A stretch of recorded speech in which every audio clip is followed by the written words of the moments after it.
Kebiasaannya apabila seseorang meninggal dunia, segala perkara baik yang pernah dilakukannya akan lebih diingati berbanding kesalahan silam. Namun bagi orang ini, kematiannya disambut dengan reaksi yang jauh berbeza oleh ramai orang di internet. Semuanya berpunca daripada satu rakaman yang tular beberapa tahun lalu.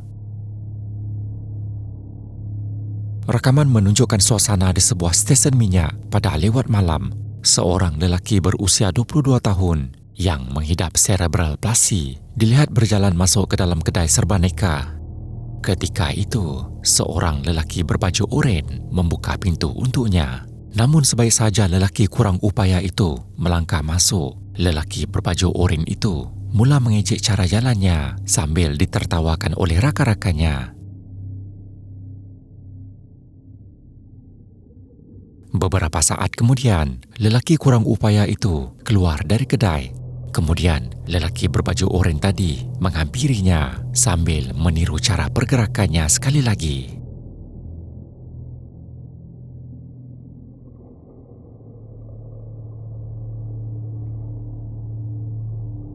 Tanpa sebarang provokasi, dia secara tiba-tiba menumbuk tepat ke wajah mangsa sebelum melarikan diri. Rakaman ini direkam di sebuah kedai 7-Eleven di Westchester, Pennsylvania sekitar jam 2.30 pagi pada 10 Mei 2017. Sejurus selepas rakaman itu tersebar, orang ramai mula meluahkan kemarahan mereka terhadap tindakan lelaki itu. Ramai tidak dapat menerima cara lelaki kurang upaya itu diperlakukan.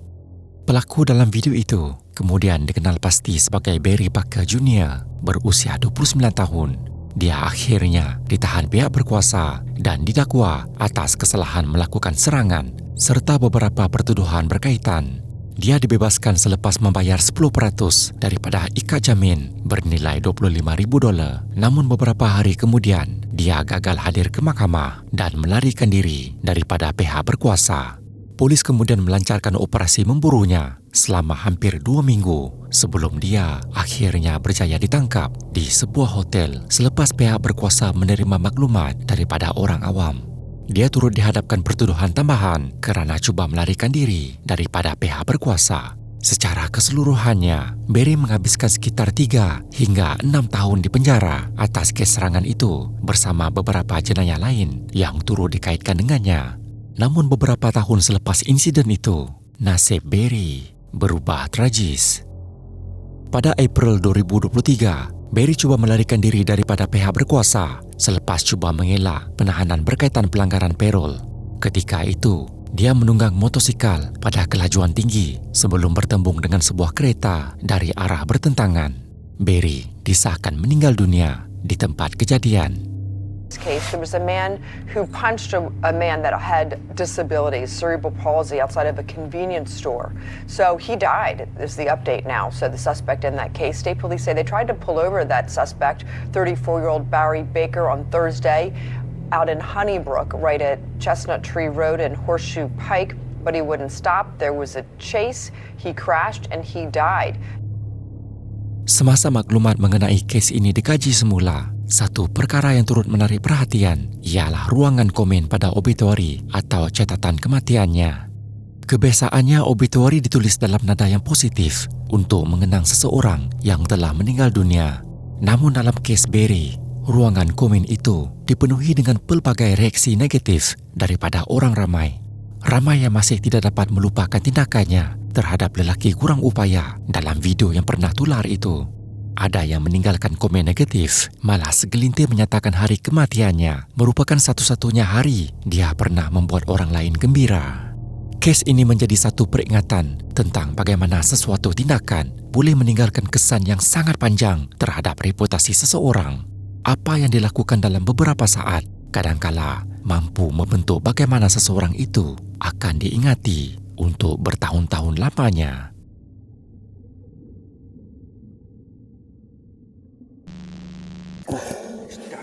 आ जाओ बस भाभी मना कर रही हैं क्यों मैंने ले जा दिया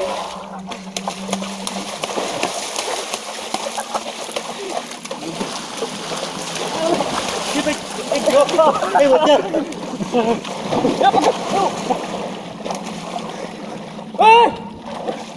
तेरा तेरा तेरा तेरा Rakaman ini menunjukkan bagaimana situasi dan kematian sebenarnya mungkin boleh dielakkan jika mereka memahami risiko dan tahu had kemampuan diri sendiri. Daripada kisah ini, ada satu pengajaran penting yang boleh kita ambil. Video ini direkam menggunakan telefon milik salah seorang daripada mereka sendiri. Telefon itu diletakkan di tepi kolam untuk merakam video kenangan mereka mandi bersama. Kelihatan 3 lelaki muda, semuanya berusia lingkungan 20-an, sedang bergelak tawa dan menyimbah air sesama sendiri. Namun beberapa saat kemudian, semuanya berubah menjadi tragedi. Insiden ini melibatkan 3 pemuda bernama Chetan Kartik, Sudarshan dan Radhesham. Rakaman ini direkodkan sekitar Mei 2018 di Rajasthan, India. Ianya menjadi viral selepas rakaman telefon milik mangsa sendiri ditemui polis yang secara tidak sengaja merakam detik-detik terakhir mereka sebelum lemas. Menurut laporan, sebelum kejadian, mereka sedang menunggang motosikal mengelilingi Bandar Rajman sebelum membuat keputusan untuk berhenti di sebuah kolam bernama Gauri Damkun untuk mandi dan menyejukkan badan. Namun tanpa mereka sedari, tiada seorang pun daripada mereka yang mahir berenang, malah mereka hampir tiada pengalaman berenang. Daripada hanya berada di kawasan cetek atau sekadar merendam kaki, mereka semua memilih untuk masuk lebih jauh ke dalam air. Dan disitulah situasi mula menjadi semakin buruk. Terdapat satu bahagian kolam yang dasar airnya menjunam secara tiba-tiba menjadi sangat dalam. Dalam sekelip mata, mereka tidak lagi mampu menyentuh dasarnya. Salah seorang daripada mereka kelihatan terkapai-kapai sambil cuba bertahan. 2 lagi rakannya cuba membantu dan menyelamatkannya. Dan disinilah satu perkara penting yang ramai orang perlu tahu. Ketika seseorang sedang lemas, mereka tidak lagi mampu berfikir dengan waras kerana otak mereka masuk ke survival mode. Naluri pertama mereka hanyalah untuk berpaut pada apa sahaja demi terus hidup. Walaupun tanpa sedar, mereka sedang menarik orang lain ke bawah bersama-sama. Dalam rakaman itu, mereka dilihat saling berpaut dan memanjat antara satu sama lain untuk cuba kekal terapung. Namun akhirnya, seorang demi seorang hilang di bawah permukaan air. Keseluruhan tragedi itu dikatakan berlaku dalam masa kurang daripada 3 minit. Ia satu tragedi yang sangat menyedihkan. Menurut laporan, ketiga-tiga mangsa merupakan saudara rapat. Ahli keluarga mula risau selepas mereka tidak pulang ke rumah sebelum polis menemui mayat mereka bersama telefon yang masih merakam. Daripada kisah ini, ada 2 pengajaran penting yang boleh kita ambil. Pertama, jika anda tidak pandai berenang, kenali had diri sendiri. Jangan sesekali meletakkan diri dalam situasi yang boleh mengancam nyawa. Kedua, jika anda cuba menyelamatkan seseorang yang sedang lemas, jangan mendekati mereka secara berdepan. Cara yang lebih selamat ialah menggunakan objek terapung atau menghampiri dari belakang supaya mereka tidak sempat memaut dan menarik anda ke dalam air bersama mereka. Ramai pakar menjelaskan bahawa proses menyelamatkan mangsa lemas sebenarnya sangat berbahaya walaupun untuk perenang yang berpengalaman. Orang yang sedang lemas selalunya tidak berniat mencederakan penyelamat, namun naluri untuk terus hidup boleh membuatkan mereka secara tidak sengaja menarik orang lain ke bawah bersama mereka.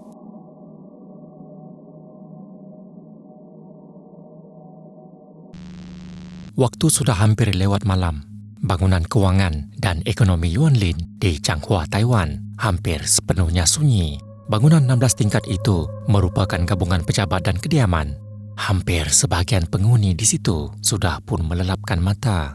Di bahagian lobi, hanya seorang saja yang masih berjaga, pengawal keselamatan yang sedang bersiap untuk memulakan shift malam. Tiba-tiba seorang wanita memasuki bangunan itu bersama seorang kanak-kanak di sisinya. Kerana semua tingkat pejabat sudah ditutup, pengawal keselamatan pun menghentikan wanita itu dan bertanya, dia hendak ke mana? Wanita itu dengan cepat menjelaskan, dia berada di situ untuk melawat seorang rakan sebelum masuk ke dalam lift bersama kanak-kanak itu dengan langkah yang tergesa-gesa. Pengawal itu mula merasa sesuatu yang aneh. Dia langsung tidak mengenali wanita itu sebagai salah seorang penghuni di situ.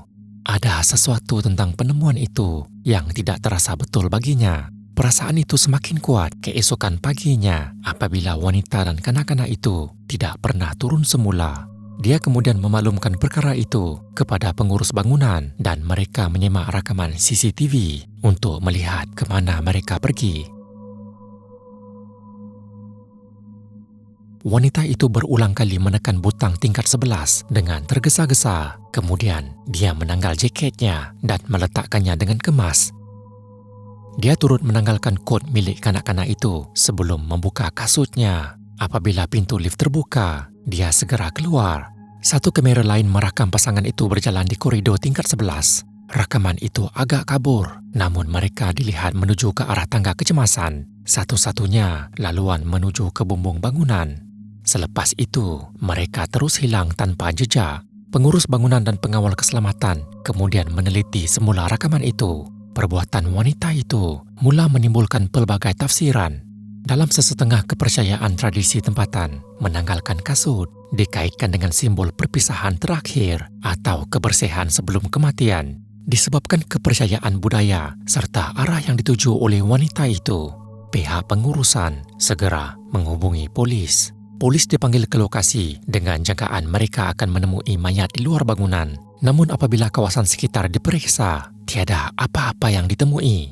Tiada mayat, tiada darah, dan tiada tanda-tanda sesiapa terjatuh dari bumbung. Disinilah kes ini menjadi semakin aneh. Polis kemudian meneliti semula semua rakaman itu dengan lebih teliti. Hampir setiap pintu masuk dan keluar bangunan diliputi kamera. Rakaman di koridor tingkat 11 itu menjadi kali terakhir mereka dilihat. Merasakan kemungkinan mereka masih berada di dalam bangunan, polis melancarkan pencarian besar-besaran di seluruh kompleks itu. Mereka memeriksa setiap unit apartemen, setiap lorong, bilik stor, ruang tersembunyi, dan mana-mana tempat yang mungkin seseorang boleh bersembunyi. Rakaman CCTV dari semua pintu keluar serta premis berhampiran juga diperiksa. Namun tiada satu pun menunjukkan wanita dan kanak-kanak itu keluar dari bangunan. Tiada sesiapa yang melihat pasangan itu dan tiada siapa melaporkan terdengar apa-apa yang aneh pada malam itu. Pihak penyiasat hanya menemui beberapa petunjuk, jaket dan kasut yang ditinggalkan.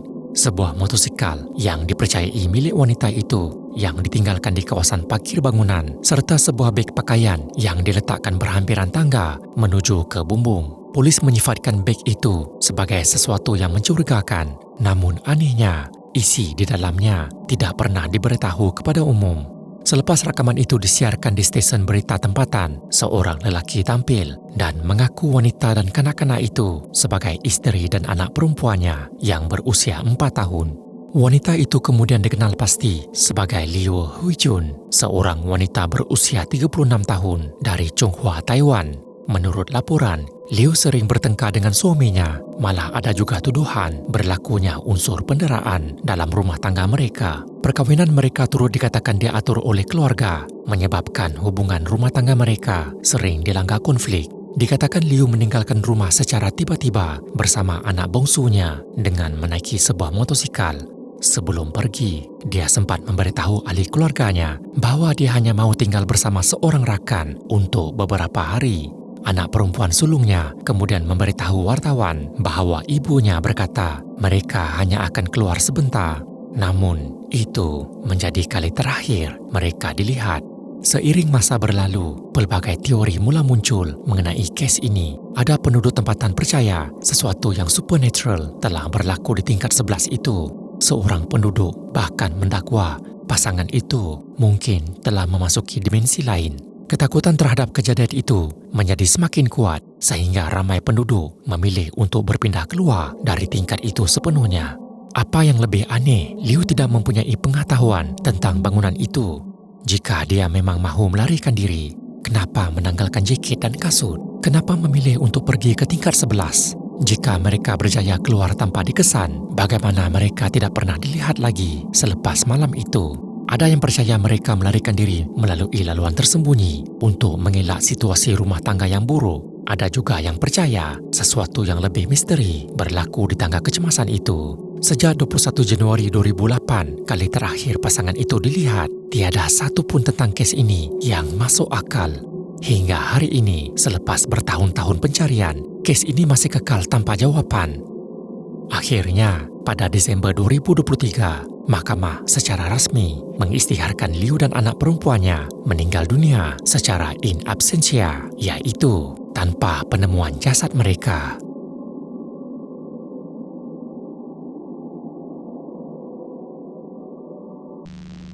Di era media sosial hari ini, satu video mampu viral ke seluruh dunia hanya dalam masa beberapa jam. Lebih-lebih lagi jika kandungannya kontroversi atau memalukan. Semakin ramai yang menonton, berkongsi dan meninggalkan komen, semakin laju algoritma internet menolak video itu kepada jutaan pengguna lain. Dan itulah yang berlaku dalam satu kes di awal tahun 2025. Pada 8 Januari 2025, di sebuah kedai kopi konsep drive-thru di Arizona, seorang pekerja wanita merasakan ada sesuatu yang tidak kena ketika sebuah kereta yang dipandu seorang lelaki menghampiri tingkap servis. Dia kemudian bertanya kepada lelaki di dalam kereta itu sama ada dia pernah datang ke tempat itu sebelum ini. Lelaki itu menjawab ringkas, ya. Hi, how are you? Good. Have you been here before? Namun beberapa saat kemudian, pekerja wanita itu menyedari sesuatu yang mengejutkan. Sir, you need to leave. Unacceptable. Unacceptable. Call 911. Lelaki itu rupa-rupanya tidak memakai seluar. Wajah lelaki itu terus berubah sebaik menyadari dirinya diperhatikan. Tanpa banyak bicara, dia segera memecut laju meninggalkan lokasi. Identiti lelaki itu kemudian dikenal pasti sebagai Nautica Malone yang berasal dari Arizona, Amerika Syarikat.